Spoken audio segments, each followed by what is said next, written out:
खेती मौसम पर निर्भर है। मौसम का मिजाज बदला तो खेती की स्थिति लड़खड़ाने लगी, जिसके चलते खेती घाटे का सौदा साबित होने लगी। भारत की अर्थव्यवस्था का एक प्रमुख आधार खेती है। खेती को मुनाफे का सौदा बनाने के लिए कुछ नया करने की जरूरत है। कृषि क्षेत्र में रोजगार की अपार संभावनाएं हैं। पारंपरिक खेती के साथ कृषि आधारित उद्यम नए अवसर के रूप में उभर कर सामने आ रहे हैं। कृषि के विभिन्न घटक जैसे मुर्गी पालन, पशुपालन, मछली पालन, अंडा उत्पादन और प्रसंस्करण उद्यम में जहां लाभ की गुंजाइश है, वहीं रोजगार के अवसर भी पैदा होते हैं। जो कृषि में अलग एक्टिविटीज हैं, चाहे वो पशुपालन है, फिशरी है, पोल्ट्री है, आपका बैल बकरी पालन है, इस तरह की जो एक्टिविटीज़ है उसमें जो है रोज़गार के काफ़ी अवसर जो है उसमें मिलते हैं। और जो भी उसमें कोई भी ग्रामीण क्षेत्र के लोग उसमें जुड़ते हैं, चाहे उसमें युवा हों, महिलाएं हों, समूह के लोग अगर समूह में काम करना चाहते हैं तो उसमें रोज़गार की संभावनाएं जो हैं अपार हो जाती हैं। और उसमें अगर वो लोग बैंक से जुड़ना चाहते हैं, उनको कोई आर्थिक सहायता चाहिए कि बैंक से अपने उद्यम को शुरू कर पाएँ, तो बैंक उसके लिए हमेशा तत्पर रहता है, उनको वित्तीय सहायता प्रदान करता है। केंद्र सरकार के प्रयासों और सरकारी सहायता से आज बहुतेरे ऐसे किसान कृषि क्षेत्र में उद्यम स्थापित कर सफलतापूर्वक संचालन कर रहे हैं।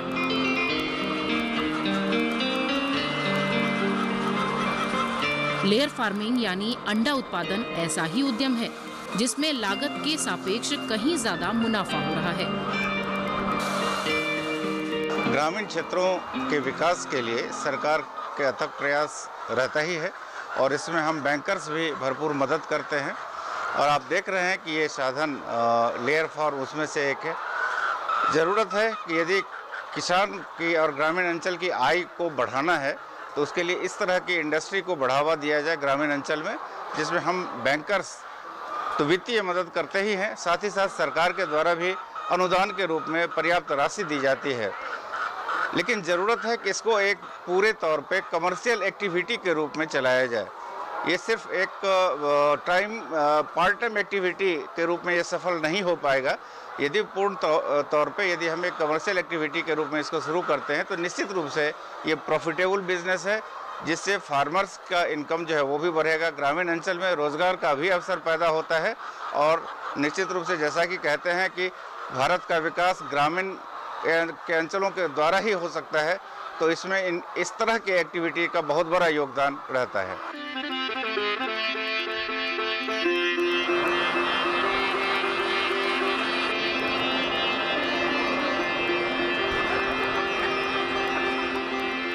पारंपरिक खेती के साथ बेहतरीन मुनाफे के लिए ग्रामीण भारत में लेयर फार्मिंग एक बेहतर उद्यम है।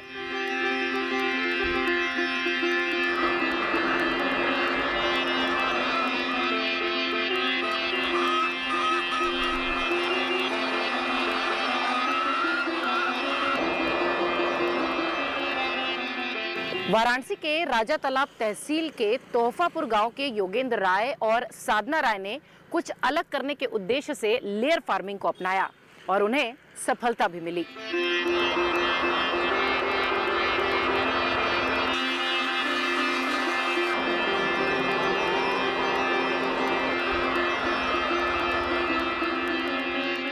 योगेश राय और साधना राय की सफलता की कहानी को देखने, समझने और जानने की उत्सुकता होना स्वाभाविक है। इसी उद्देश्य के साथ आज का हमारा गंतव्य स्थल है तोहफापुर गांव। आइए आप भी चलिए हमारे साथ और शामिल होइए हमारी इस यात्रा में। हम आपको दिखाएंगे राय दंपति की सफलता की कहानी। चलिए।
तोहफापुर गांव, जहां पर योगेश राय और साधना राय ने अपने अंडा उत्पादन इकाई की नींव रखी थी।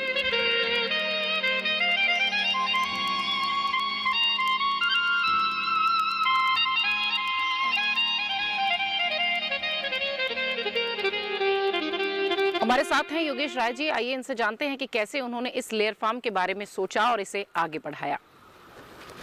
योगेश जी, कैसे आपके जहन में लेयर फार्म का काम शुरू करने की बात आई और क्या कुछ योजनाएं बनानी पड़ी आपको इस इकाई की स्थापना के लिए? मैं बहुत दिनों से ये महसूस कर रहा था कि उत्तर प्रदेश में खासतौर से वाराणसी में ताज़े अंडे की उपलब्धता नहीं है। ये अंडा पंजाब या हैदराबाद से आता है जो 8 से 10 दिन तक पुराना हो चुका होता है। तो ताज़े अंडे की उपलब्धता के लिए मैंने लेयर फार्म खोलने का विचार किया और उसकी वित्तीय सहायता के लिए काशी गोमती ग्रामीण बैंक में संपर्क किया और उन्हीं की सहायता से ये प्रोजेक्ट खड़ा किया।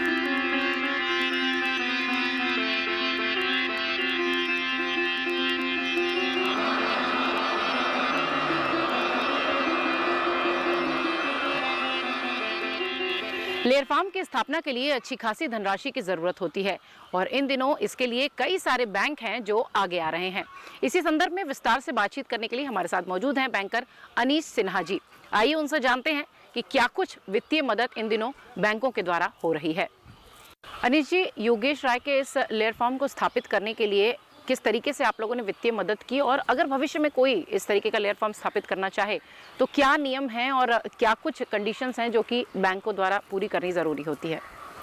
देखिए, काशी गोमती संयुक्त ग्रामीण बैंक अपने परिक्षेत्र में हमेशा से जो स्थानीय उद्यमी हैं, खास करके कृषि आधारित उद्यमी, जैसे लेयर प्रोजेक्ट है, मुर्गी पालन है, डेयरी प्रोजेक्ट है, फिशरीज है, इन सब के क्षेत्र के जो उद्यमियों को हमेशा प्रोत्साहित करता रहा है। इसी क्रम में योगेश राय जी ने काशी गोमती से संपर्क किया और बहुत ही महत्वाकांक्षी ये प्रोजेक्ट था जिसको लेकर वो हमारे सामने आए थे।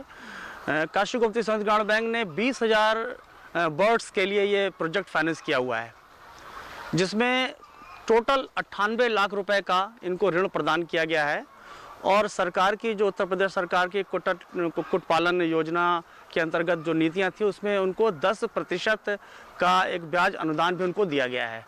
तो करीब करीब उनको 26,66,000 का ब्याज अनुदान भी प्राप्त हुआ है और 98 लाख रुपए का इनको ऋण प्रदान किया गया है।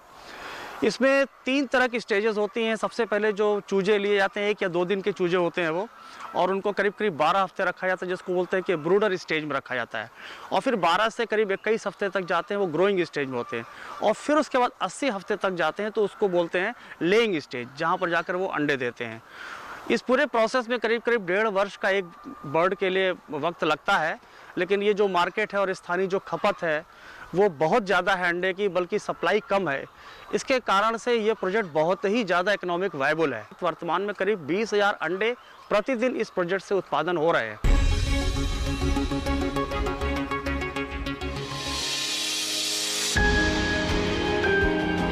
सहेजें कण कण को,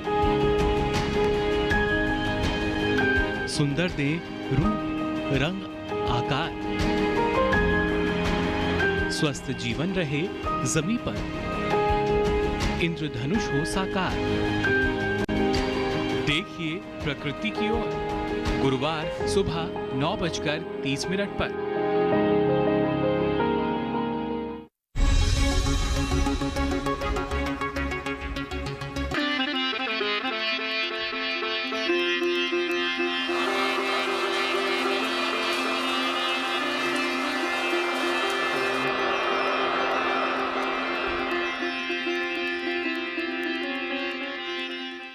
देश की आबोहवा को देखते हुए मुर्गियों की नस्ल का चुनाव करना बेहद महत्वपूर्ण हो जाता है। इस संदर्भ में आइए विस्तार से बातचीत करते हैं। योगेश राय जी हमारे साथ हैं। योगेश जी, यहाँ विशेष नस्ल का आप चुनाव करते हैं, क्या इसमें सावधानियां रखनी होती है और क्या इस नस्ल की विशेषता है, कैसे ये दूसरी नस्लों से अलग है? ये DB300 प्रजाति की मुर्गियां हैं। इनका विकास भारत में वेंकीज इंडिया द्वारा किया गया है। काफ़ी रिसर्च के बाद उन्होंने ये विकसित की है और इसकी खासियत ये है कि ये प्रतिदिन 1 अंडा देती है और 18 हफ्ते के बाद 80 हफ्ते तक होने तक की ये अंडा देती रहती है। और एक बड़ी खासियत ये है कि उत्तरी भारत की जलवायु के ये अनुकूल है जी। यहाँ की गर्मी, यहाँ की सर्दी दोनों ये सहन कर लेती है और रोग प्रतिरोधक क्षमता इसकी बहुत अधिक है। इसी कारण ये उत्तरी भारत में सबसे ज़्यादा प्रचलित यही नस्ल है जो ज़्यादातर फार्मर इसका इस्तेमाल करते हैं।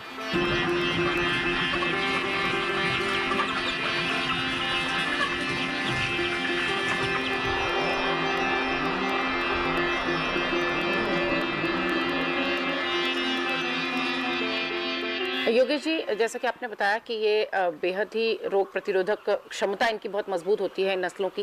कैसे इनके चूजे आप तक पहुंचते हैं या आप कैसे इन्हें अपने फार्म तक लेकर आते हैं? इनके पेरेंट्स जो हैं भारत में सिर्फ एक ही कंपनी के पास हैं, वेंकीज इंडिया के पास, और उनके चूजे की आपूर्ति पूरे भारत में वही करते हैं। उनके यहाँ क्योंकि लंबी वेटिंग भी रहती है, हालांकि आजकल क्योंकि ये इंडस्ट्री थोड़ा परेशानी के दौर से गुजर रही है, इसलिए उनकी वेटिंग कम है और आसानी से इस समय उपलब्ध हो जा रहे हैं।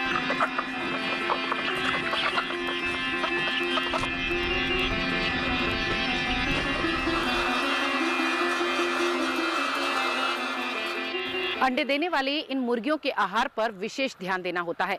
कम लागत में अच्छी गुणवत्ता का आहार इनके लिए उपलब्ध हो सके, इस उद्देश्य से योगेश राय ने इस लेयर फार्म के भीतर ही फीड मिल स्थापित की है, जिससे कि इन मुर्गियों को अच्छा आहार उपलब्ध हो जाता है और अंडे का उत्पादन भी बेहतर होता है।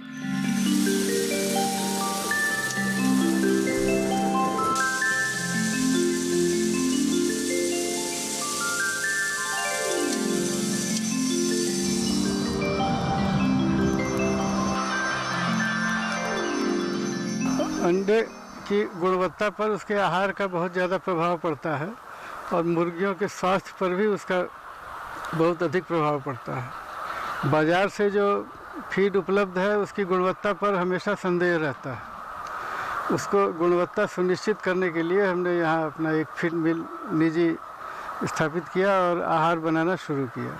उसमें सभी जो आवश्यक तत्व और प्रोटीन, कैल्शियम सब पूरी जो मानक के हिसाब से उसमें यहाँ मिलाया जाता है, उसी से बनता है और इसीलिए मुर्गियों का स्वास्थ्य भी ठीक रहता है और अंडे की गुणवत्ता भी हमेशा उच्च कोटि की रहती है।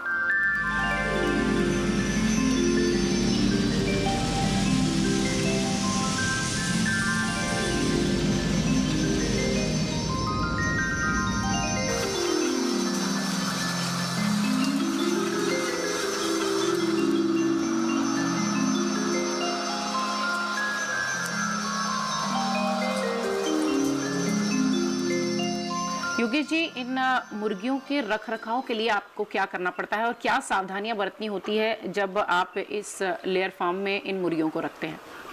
ये चूजे जब हमारे फार्म में आते हैं तो ये 24 घंटे से भी कम अवधि के होते हैं, इसलिए आते ही इनको सबसे पहले गुड़ का पानी पिलाया जाता है ताकि उनकी थकावट और वो जो रास्ते का परेशानी हो वो थोड़ा कम हो जाए। और दूसरे दिन से ही इनका वैक्सीनेशन शुरू हो जाता है और 20 सप्ताह के होते होते इनको लगभग सभी तरह के रोगों के वैक्सीन लगा दिए जाते हैं।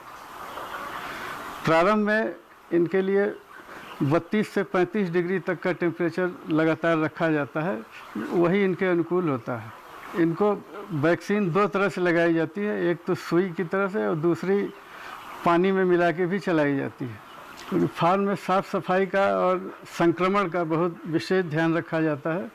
संक्रमण किसी भी चीज़ से इनको हो सकता है, इसलिए चेक हाउस में सीढ़ियों के नीचे लिक्विड घोल के रखा जाता है, उसमें से पैर धोकर ही कोई ऊपर जाता है। और फार्म में दूसरे फार्म का कोई आदमी प्रवेश नहीं करता है, इसलिए कि वहाँ का संक्रमण यहाँ आ सकता है। कई तरह के वायरस हैं जो पक्षियों के द्वारा भी फैलते हैं, इसलिए पक्षियों को भी कोशिश किया जाता है कि दूर रहें। इसीलिए फार्म के आसपास कोई बड़ा पेड़ नहीं रखा जाता है जिस पर बहुत से पक्षी रह सकें।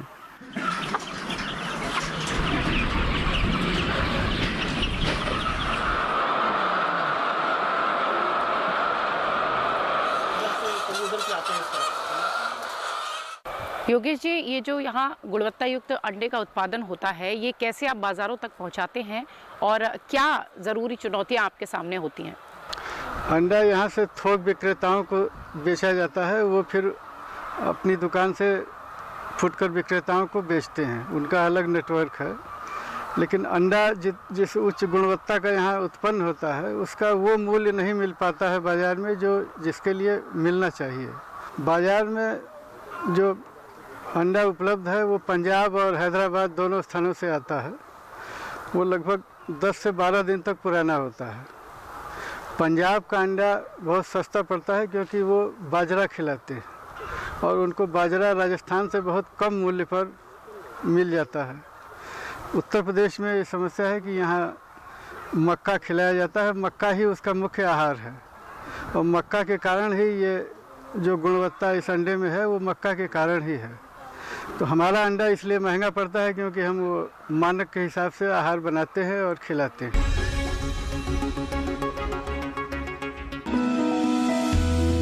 जानकारी जो किसानों के लिए हो लाभकारी, समस्याओं पर पड़ेगा समाधान भारी, कृषि की हर बात का ख्याल, कब कैसे की जाए बेहतर देखभाल,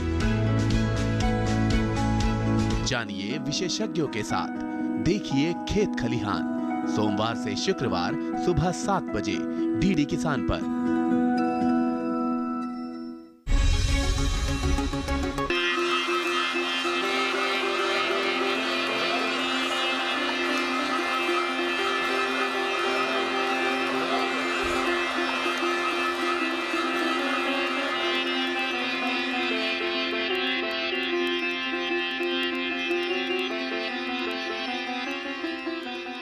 योगेश राय के लेयर फार्म में काम करने वाली कुछ महिलाएं इस वक्त हमारे साथ हैं। आइए उनसे बातचीत करें। क्या नाम है आपका? लक्ष्मी। लक्ष्मी, कहाँ रहती हैं आप और यहाँ काम करने आती हैं? कितनी आमदनी हो जाती है? कैसे आपको घर खर्च में मदद मिलती है? परसों को टड़िया हमारे अफुआ घर है। अब क्या करी, आदमी है नहीं, एक ठे लड़की है, 2 ठे लड़की, 1 ठे लड़का है। अपन घर का काम धंधा करके यहाँ भी रह जाइला, अपन में अपन करीला दिन भर। करे बाद शाम के 5 बजे छुट्टी होला, करे बाद जाइला तो फिर घर का काम जो हो सकता है वो अपन करीला। कितना आमदनी हो जाला? घर तो कुछ नहीं आमदनी है, मगर गेहूँ चावल खाने के लिए हो जाता है।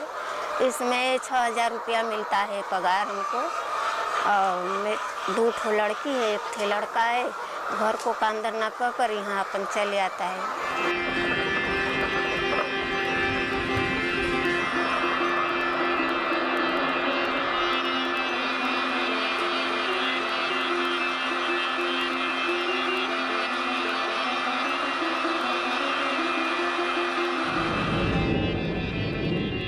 योगेश राय के पुत्र ज्ञानेश पहले एक बहुराष्ट्रीय कंपनी में कार्यरत थे, लेकिन अब वो इस उद्यम के साथ जुड़कर अपने इस लेयर फॉर्म को सफलता की नई ऊंचाइयों तक ले जाने के प्रयास में हैं। आइए उनसे बातचीत करते हैं और जानते हैं कि उनकी भविष्य की क्या योजनाएं हैं। ज्ञानेश जी, इस लेयर फॉर्म को लेकर आपकी भविष्य की क्या और योजनाएं हैं और क्या कुछ अभी और करना है इस लेयर फॉर्म को लेकर?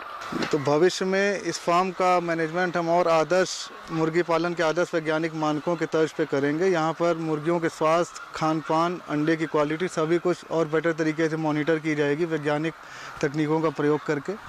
उसके अलावा ये सुपीरियर क्वालिटी अंडे को ग्राहकों तक पहुंचाने के लिए और इसकी गुणवत्ता उनको बताने के लिए हम पैकेजिंग करके इसको अपने ब्रांड के रूप में लेकर आ रहे हैं मार्केट में, जो कि बहुत निकट भविष्य में सुपरमार्केट्स में उपलब्ध होगा, जिसमें कि ये सुपीरियर क्वालिटी अंडा कस्टमरों को डायरेक्टली मिल सकेगा अपने निजी कंजम्पशन के लिए।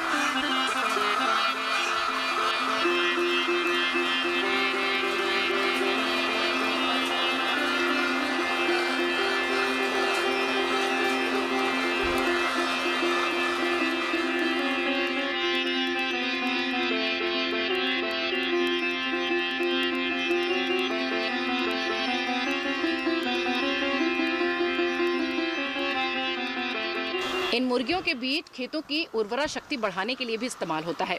ज्ञानेश जी हमारे साथ हैं, आइए संदर्भ में उनसे विस्तार से बातचीत करते हैं। ज्ञानेश जी, इन मुर्गियों के बीज का इस्तेमाल कैसे किया जाता है? जी, इस बीज को हम अपने निजी खेतों में खाद के रूप में उपयोग करते हैं, जो कि बहुत उसकी उर्वरक शक्ति को बढ़ा देता है। एक ये प्राकृतिक खाद के रूप में इसका प्रयोग किया जाता है।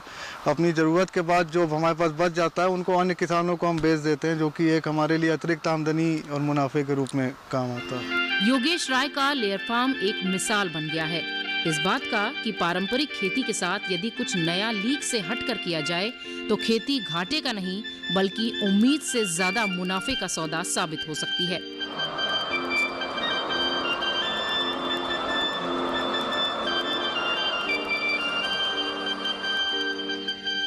कृषि क्षेत्र के ऐसे उद्यम जहां किसानों की आय में काफी बढ़ोतरी करते हैं, वहीं ग्रामीण भारत के युवाओं एवं श्रमिकों को पर्याप्त रोजगार के अवसर भी उपलब्ध कराते हैं। योगेश राय के लेयर फार्म को देखने की हमारी आज की यात्रा यहीं संपन्न होती है।